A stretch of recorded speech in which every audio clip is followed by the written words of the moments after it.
Hi. No let up nationwide with the migrant and refugee hotel protests. If government and liberal leftists and the rest of us hope that this would dissipate, we're all sadly mistaken. I will concentrate upon the two closest to my neck of the woods. First of all, the Isle of Dogs, Tower Hamlets, Britannia Hotel. Sunday saw about 100 bust in, stand up to racism chanting, "There's many more of us than you," which, considering the opposition had assembled elsewhere, was a pointless exercise. The Pink Ladies mobilisation, well over twice that size, almost entirely local, set off from elsewhere, containing many children. In a noticeable deviation, joined by a handful of masked men, presumably also local, as judged by distinctive accents, they marched into the hallowed Canary Wharf shopping centre, the invasion bringing shock and horror to the wealthy consumers. Police reinforcements rushed into what amounts to a privatised space owned by the Qataris, this resulting in pepper spray being employed, which in turn led to an 11-year-old becoming a casualty.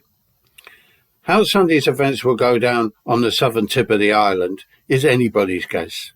Later, same evening, in Epping, no sign of counter-demonstrations, as yet another to and fro march to the Bell Hotel ensued, numbering 300 to 400. A couple of arrests were made in the town as a woman hung a flag from council premises and a large number of police pushed the crowd away. Another woman made a speech just before the arrest that had references to the Peasants' Revolt and Peterloo, which, like certain slogans of the left, have now been reappropriated by these protesters.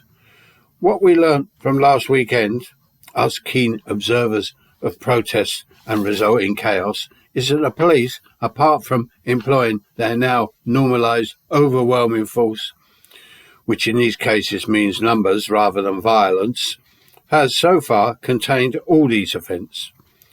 Although as the weeks have proceeded, the police have notched things up just a little to illustrate their, so far, superiority on the ground. But with 6 officers required per arrest, performed with over-the-top, Stasi-like brutality, what if one of these middle-aged or elderly arrestees died as a result? What indeed? Bye.